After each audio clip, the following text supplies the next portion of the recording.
تیسری بات اسی کلام ہونے کے اعتبار سے نوٹ کیجیے، کلام اللہ کی صفت ہے اور صفت اللہ کی قدیم ہے۔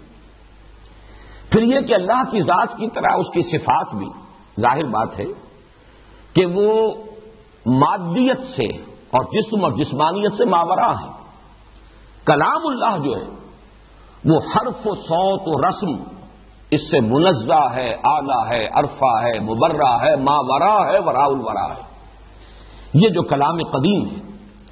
لیکن انسانوں کی ہدایت کے لیے، اس لیے کہ اسے اللہ تعالیٰ انسانوں کی ہدایت اور رہنمائی کے لیے نازل فرمانا چاہتا ہے، لہذا اس نے پھر حروف و اصوات کا جامہ پہنا، حروف اور اصوات کی شکل اختیار کی، اور پھر یہ اللہ ہی کے پاس لوح محفوظ میں، یا جسے ام الکتاب کہا گیا ہے یا جسے کتاب مکنون کہا گیا ہے، یہ وہاں درج ہے، اصل میں یہ وہاں لکھا ہوا ہے۔ ہمارے پاس جو کچھ ہے، یہ قرآن مجید، یہ مصحف، یہ اس کی نقل ہے مطابق اصل، جسے آپ کہتے ہیں کہ ایک سرٹیفائڈ کاپی ہے، یہ ہمارے پاس نقول ہے، مصدقہ نصول، لیکن یہ کہ اصل میں اصل کتاب کہاں ہے؟ اسی لیے میں نے وہ آج آیات جو ہیں وہ تلاوت کی تھی، جیسے سورہ بروج میں فرمایا بل ہوا قرآن مجید فی لوح محفوظ، یہ تو قرآن ہے بڑا بزرگ و برتر، اور یہ اس لوح محفوظ میں ہے۔ اسی کو فرمایا گیا انہ لقرآن کریم فی کتاب مکنون لا یمسہ الا المطہرون، یہ تو ایک کتاب ہے بڑی کریم، بہت باعزت، اور ایک ایسی کتاب میں جو چھپی ہوئی ہے۔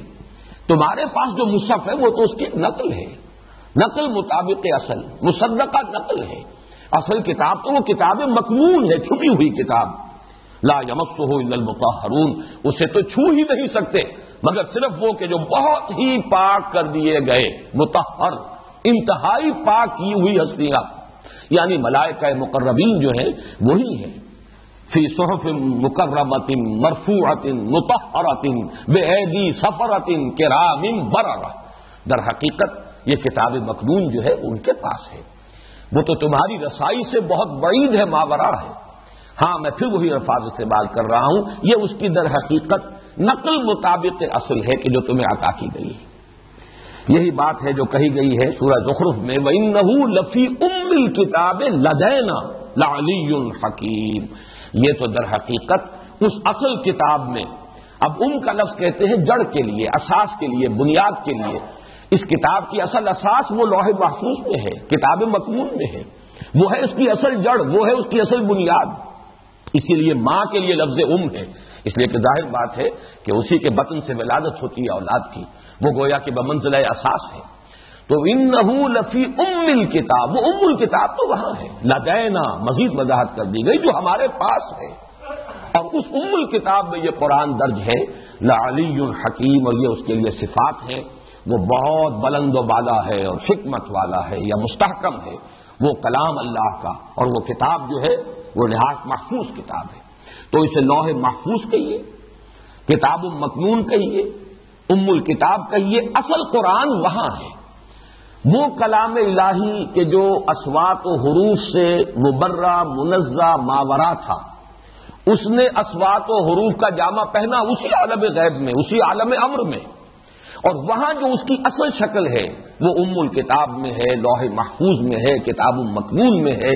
البتہ پھر یہ کہ اس کا تنزیل اس کی ہوئی ہے، اور وہ تنزیل محمد رسول اللہ صلی اللہ علیہ وسلم پر ہوئی، اس پر ہم بعد میں ابھی غور کریں گے، اور وہ ہے کہ جو ہمارے پاس وہ ایک اس کی نقول مصدقہ مصاحف کی شکل میں موجود ہے۔ ایک بات اور اس میں عرض کرنا چاہتا ہوں، اگرچہ مجھے اندازہ ہو رہا ہے کہ بات ذرا پھیل رہی ہے۔ جب میں نے یہ عرض کیا کہ قرآن اللہ کا کلام ہے، تو اثناء درس میں کیونکہ ہم ایک دور تو درس کا مکمل کر چکے ہیں، سورہ شورا میں سے ہم گزرے، اور سورہ شورا میں ایک بڑی عظیم آیت ہے، اللہ تعالیٰ انسان سے کس طرح سے ہم کلام ہوتا ہے اس کی 3 شکلیں بیان ہوئی۔ وَمَا كَانَ لِبَشَرٍ أَن يُكَلِّمَهُ اللَّهُ إِلَّا وَحْيًا أَوْ مِن وَرَاءِ حِجَابٍ أَوْ يُرْسِلَ رَسُولًا فَيُوحِيَ بِإِذْنِهِ مَا يَشَاءُ۔ کسی انسان کا یہ مقام نہیں ہے، کسی انسان کے لیے یہ ممکن نہیں ہے۔ نوٹ کرنے کی بات یہ کہ یہ نہیں فرمایا کہ اللہ کے لیے یہ ممکن نہیں ہے، ما کان لبشر، اللہ تو ہر شے پر قادر ہے، اللہ جو چاہے کر سکتا ہے، اللہ کی قدرت سے کوئی چیز بعید نہیں ہے، لیکن انسان کا مقام یہ نہیں ہے۔ وما کان لبشر ان یکلمہ اللہ، کسی بشر کا یہ مقام نہیں ہے، کسی بشر کی یہ حیثیت نہیں ہے، کسی بشر کا یہ مرتبہ نہیں ہے کہ اللہ اس سے کلام کرے سوائے 3 صورتوں کے۔ وما کان لبشر ان یکلمہ اللہ الا وحیا، یا تو وحی کے ذریعے سے، او من وراء حجاب، یا پردے کے پیچھے سے، او یرسل رسولا فیوحی باذنہ ما یشاء، یا وہ بھیجتا ہے کسی رسول کو، کسی اپنے پیغامبر کو، کسی اپنے ایلچی کو، یعنی رسول ملک فرشتوں میں سے اپنے پیغامبر کو، پھر وہ وحی کرتا ہے جو بھی اللہ چاہتا ہے، فیوحی باذنہ، اللہ کے حکم سے، اللہ کے اذن سے، ما یشاء، جو اللہ چاہتا ہے۔ اب یہ 3 شکلیں کلام الہی کی ہمارے سامنے آئی ہیں، ان میں 2 تو ہوئی جن کے لیے لفظ وحی آ رہا ہے، الا وحیا، اور آخری او یرسل رسولا فیوحی باذنہ ما یشاء۔ درمیان میں ایک شکل آئی ہے من وراء حجاب۔ یہ من وراء حجاب کیونکہ میں تذکرہ کر چکا ہوں سورہ اعراف میں آیت نمبر 143 میں، بلکہ متعدد مواقع پر حضرت موسیٰ علیہ السلام سے اللہ تعالیٰ نے کلام فرمایا۔ پہلی مرتبہ جب حاضری ہوئی تھی، جب آگ کی تلاش میں پہنچے تھے کوہ طور پر، وہاں پر مخاطبہ ہوا۔ یہ مخاطبہ اور مکالمہ الہی جو ہے حضرت موسیٰ کے ساتھ من وراء حجاب، پردے کے پیچھے سے تھا۔ اسی لیے تو وہ آتش شوق بڑھتی تھی کہ کیا قیامت ہے کہ چلمن سے لگے بیٹھے ہیں، صاف چھپتے بھی نہیں، سامنے آتے بھی نہیں۔ ظاہر بات ہے جب ہم کلام ہونے کا شرف عطا ہو رہا ہے تو ایک قدم اور ہے بس کہ مجھے دیدار بھی عطا ہو جائے، لیکن یہ من وراء حجاب، اور وہ حجاب قائم رہا۔ نبی اکرم صلی اللہ علیہ وسلم سے یہی مخاطبہ شب معراج میں ہوا من وراء حجاب۔ بعض حضرات کی رائے میں عرض کر چکا ہوں کہ ان کا یہ خیال ہے کہ حضور نے دیدار جو ہے حاصل ہوا ہے اللہ کا، ذات الہی کا دیدار، لیکن میری رائے سلف میں سے انہی حضرات کے ساتھ ہے جن میں حضرت عائشہ صدیقہ بڑی اہمیت کی حامل ہے۔ انہوں نے حضور صلی اللہ علیہ وسلم سے بھی ان چیزوں پر استفسار لازماً کیا ہوگا۔ جو بات ان کی ہے وہ تو تقریباً ہم یقین کے درجے میں کہہ سکتے ہیں کہ وہ مرفوع ہے محمد الرسول اللہ صلی اللہ علیہ وسلم سے، نور انا یرا، اللہ تو نور ہے، اسے کیسے دیکھا جا سکتا ہے؟ نور تو دوسری چیزوں کو دیکھنے کا ذریعہ بنتا ہے، نور کیسے دیکھا جا سکتا ہے؟ نور انا یرا۔ بہرحال میری رائے یہی ہے کہ یہ بھی ورائے حجاب گفتگو تھی، وہ ورائے حجاب جو حضرت موسیٰ علیہ السلام کو کوہ طور پر مکالمہ و مخاطبہ نصیب ہوا، وہی ورائے حجاب محمد الرسول اللہ صلی اللہ علیہ وسلم کو شب معراج میں عند سدرۃ المنتہی اللہ تعالیٰ نے مشرف فرمایا اپنے مخاطبے اور مکالمے سے۔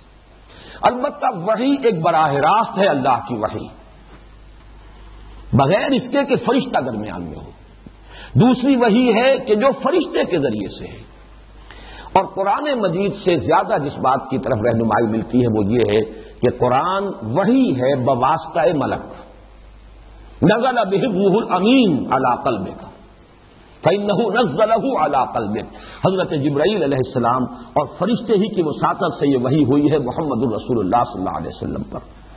البتہ یہ کہ براہ راست وحی بغیر فرشتے کے وحی، دل میں کسی بات کا اللہ تعالیٰ کی طرف سے ڈال دیا جانا، الہام، جس کو حضور نے ایک اور حدیث میں نفس فی الروع کہا ہے، دل میں کوئی بات آ گئی جیسے کسی نے پھونک مار دی ہو بغیر اس کے کہ کوئی آواز سننے میں آئی ہو۔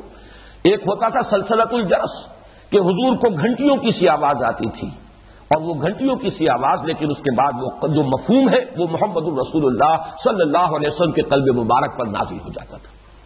بہرحال تیقن کے ساتھ تو میں نہیں کہہ سکتا، لیکن میرا گمان غالب ہے کہ قرآن مجید تیسری قسم کی وحی ہی پر پورا کا پورا قرآن مشتمل ہے۔ وہ جو وحی ہے براہ راست، وہ القا، وہ در حقیقت وحی خفی ہے۔ اور اسی کے لیے میں 2 الفاظ اب چاہتا ہوں کہ آپ انگریزی کے نوٹ کر لیں۔ ایک ہے انسپیریشن، انسپائرڈ ہو جاتا ہے کوئی، اندر سے کوئی بات اسے انسپیریشن ملتی ہے۔ ایک ہے ریویلیشن، اور یہ ریویلیشن جو ہے اس کے ساتھ آپ نے ایک لفظ سنا ہوگا وربل ریویلیشن۔ انسپیریشن میں ایک مفہوم، ایک خیال، ایک کوئی آپ جو بھی اسے آپ کہیں تصور انسان کے اندر خود بخود آ گیا، اس کے ذہن میں، اس کے قلب میں، یہ انسپیریشن ہے۔ ریویلیشن ہے کوئی باقاعدہ کسی چیز کا کسی پر ریویل کیا جانا، اور اس میں بھی چونکہ ایک بڑی بحث چلتی ہے عیسائیوں کے ہاں وہ ریولیشن کو مانتے ہیں کہ وہ وربل ریولیشن نہیں تھی بلکہ صرف ایک مفہوم ہے کہ جو انبیاء کے قلوب پر نازل کیا جاتا تھا وہ انہیں اپنے الفاظ میں ادا کرتے تھے، جبکہ ہمارے ہاں مستقل عقیدہ ہے اجماعی کہ یہ اللہ کا کلام ہے جو نازل ہوا ہے محمد الرسول اللہ صلی اللہ علیہ وسلم پر. یہ لفظاً بھی وہی ہے، معناً بھی وہی ہے. لفظاً بھی اللہ کا کلام ہے، معناً بھی اللہ کا کلام ہے. یہ وربل ریولیشن ہے. اس کے ضمن میں وہ ایک دلچسپ واقعہ جو لاہور ہی میں ہوا، کبھی کوئی یہاں ایف سی کالج کے غالباً پرنسپل ہوتے تھے، ان کے ساتھ یہ معاملہ پیش آیا تھا علامہ اقبال کا. کسی دعوت میں جمع تھے اور ان صاحب نے بڑے ایک خاص، میں سمجھتا ہوں سٹل انداز میں علامہ کو ذرا ہلانے کے لیے یہ الفاظ استعمال کیے کہ میں نے سنا ہے کہ آپ بھی وربل ریولیشن کے قائل، آپ جیسا پڑھا لکھا آدمی بھی وربل ریولیشن کا قائل. تو علامہ نے جو جواب دیا اس وقت، واقعہ یہ ہے کہ وہ ان کی ذہانت پر دلالت کرنے والا جواب ہے کہ جی ہاں میں تو بالکل مانتا ہوں وربل ریولیشن کو، اس لیے کہ میرا تو تجربہ ہے. خود مجھ پر جب شعر نازل ہوتے ہیں تو وہ الفاظ کے جامے میں ڈھلے ہوئے آتے ہیں، میں لفظ بدلنا چاہوں تو نہیں بدل سکتا. معلوم ہوتا ہے کہ وہ میری اپنی تخلیق نہیں ہے وہ الفاظ، بلکہ وہ الفاظ ہی مجھ پر نازل کیے جاتے ہیں. تو یہ در حقیقت انداز اس کو جواب دینے کا جس کو عربی میں کہا جاتا ہے الاجوبۃ المسکتہ، چپ کر دینے والے جواب. وہ بات کہ جس کے بعد فریق ثانی کے لیے کچھ کہنے کا اور کچھ قال و قول کا موقع نہ رہ جائے، وہ جواب ہے. لیکن یہ کہ واقعتاً یہ وربل ریولیشن ہے، کلام الہی جس نے شکل اختیار کی ہے قول جبرائیل، انہ لقول رسول کریم ذی قوت عند ذی العرش مکین مطاع ثم امین. پھر وہ کلام نازل ہوا ہے حضرت جبرائیل کے ذریعے ایک قول کی شکل میں، اور وہ اب ادا ہوا ہے زبان محمدی سے قول محمد کی شکل میں. انہ لقول رسول کریم وما هو بقول شاعر قلیلا ما تؤمنون ولا بقول کاہن قلیلا ما تذکرون تنزیل من رب العالمین. تو یہ در حقیقت ریولیشن ہے، انسپیریشن نہیں. اور یہ ریولیشن وربل ہے، یہ وحی باللفظ ہے، صرف بالمعنی نہیں.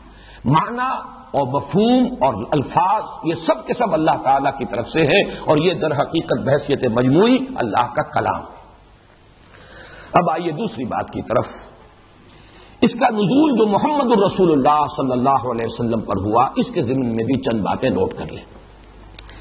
پہلی بحث تو لغوی ہے. یہ لفظ نزل ینزل ثلاثی مجرد میں بھی آتا ہے. اترنا یہ فعل لازم ہے، خود اترنا. یہ لفظ بھی قرآن مجید کے لیے آیا ہے قرآن میں، وَبِالْحَقِّ أَنزَلْنَاهُ وَبِالْحَقِّ نَزَلَ. حق کے ساتھ ہی ہم نے اس قرآن کو نازل کیا ہے اور حق کے ساتھ یہ نازل ہوا ہے. یہاں فعل لازم آ رہا ہے، نازل ہوا ہے. بِالْحَقِّ أَنزَلْنَاهُ وَبِالْحَقِّ نَزَلَ. جیسے کہ عام طور پر فعل لازم کو متعدد بنانے کے لیے کوئی پریپوزیشن ایڈ کی جاتی ہے، با اس لیے نزل بے، نزل با، یہ آیا ہے قرآن مجید میں. نزل بہ الروح الامین، نزل بے اس نے اتارا. جیسے جا آیا اور جا بے لایا، کسی شے کو لے کر آیا. آیا کسی شے کے ساتھ، معنی یہ کہ اس شے کو لے کر آیا. نزل اترا اور نزل بے اس نے اتارا. نزل بہ الروح الامین علی قلبک، اس کو اتارا ہے الروح الامین نے، جبرائیل نے، اے محمد صلی اللہ علیہ وسلم آپ کے قلب مبارک پر. لیکن یہ تو کچھ استثنائی سے استعمالات ہیں کہ جو ثلاثی مجرد سے آئے ہیں. اصل میں دو الفاظ ہیں ثلاثی مزید فی کے، باب افعال سے انزال اور باب تفعیل سے تنزیل. بکثرت یہ دو الفاظ استعمال ہوئے. یہ دونوں فعل جو ہیں یہ متعدی ہیں. انزل ینزل انزالا اتارنا، نزل ینزل تنزیلا اتارنا. ان دونوں کے مابین فرق کیا ہے؟ باب افعال میں کوئی فعل دفعتن یکدم کر دینا. باب تفعیل میں وہی فعل جب آئے گا تدریجاً، اہتمام کے ساتھ، توجہ کے ساتھ، محنت کے ساتھ، یہ اہتمام کے ساتھ اسی کام کو کرنا، یہ گویا کہ باب تفعیل کا خاصہ ہے. جس کی ایک مثال ہے اعلام، بتا دینا، انفارمیشن. مکتب الاعلام انکوائری آفس یا انفارمیشن آفس. آپ نے کوئی چیز جا کے پوچھی، جواب دے دیا گیا، یہ اعلام ہے. استعلام ہوگا علم حاصل کرنا، اعلام بتا دینا. اور تعلیم، اب تعلیم کو ہر شخص جانتا ہے، وہ تو ذہن نشین کرنا، تھوڑا تھوڑا کر کے اتارنا، پہلے ایک بات سمجھا دینا، اگلی بات اس کے بعد درجہ بدرجہ اس کا فہم جو ہے اس کا کی سطح جو ہے بلند سے بلند تر ہو۔ تو اعلام اور تعلیم ان دونوں کے درمیان جو فرق ہے اس کے حوالے سے انزال اور تنزیل کے فرق کو بہت ہی نمایاں اور بہت جامعیت کے ساتھ سمجھا جا سکتا ہے۔ اب نوٹ کیجئے، قرآن مجید کے لیے اگرچہ لفظ انزال اور اس سے جو پھر مشتق ہوں گے انزلنا ہو، انا انزلناہ فی لیلۃ القدر، شہر رمضان الذی انزل فیہ القرآن، لفظ انزال بھی آیا ہے، لیکن بکثرت جو لفظ آیا ہے وہ تنزیل ہے۔ اس کی اصل شان جو ہے وہ تنزیلی شان ہے۔ اس کو تدریجاً، رفتہ رفتہ، تھوڑا تھوڑا، نجمن نجمن نازل کیا گیا ہے۔ اس اعتبار سے قرآن مجید کی تنزیل کے لیے جو حضور صلی اللہ علیہ وسلم پر اس کا نزول ہے، اس کے لیے صحیح تر اور زیادہ مستعمل لفظ جو ہے قرآن حکیم میں وہ تنزیل ہے۔ البتہ اس میں یہ نوٹ کیجئے کہ جہاں لیلۃ القدر اور لیلہ مبارکہ کا ذکر ہے، انا انزلناہ فی لیلۃ القدر، انا انزلناہ فی لیلۃ مبارکۃ، یہ دو مقامات پر آیا ہے، ایک رات میں اتارنا، اس میں لفظ انزال آیا۔ اسی طرح ایک مہینہ، شہر رمضان الذی انزل فیہ القرآن، یہاں بھی انزال ہے۔ لیکن یہ کہ حضور صلی اللہ علیہ وسلم پر نزول کے لیے جہاں کہیں انزال بھی آ گیا ہے، اکثر و بیشتر تنزیل آیا ہے۔ اس کی وجہ کیا ہے اور اس کی تعویل کیا ہے؟ اس کی جو تعویل تقریباً مجمع علیہ ہے وہ یہ ہے، پورا قرآن دفعتاً ایک ہی بار لوح محفوظ سے سمائے دنیا تک نازل کر دیا گیا لیلۃ القدر میں، اسی کو لیلہ مبارکہ کہا گیا ہے۔ اور وہ رمضان مبارک کی ایک چونکہ رات ہے، لہذا جب قرآن کے نزول کا ذکر ہوا رمضان مبارک میں، لیلۃ القدر میں، لیلہ مبارکہ میں، تو لفظ انزال آیا۔ پورا کا پورا قرآن لوح محفوظ سے نازل کر دیا گیا سمائے دنیا تک۔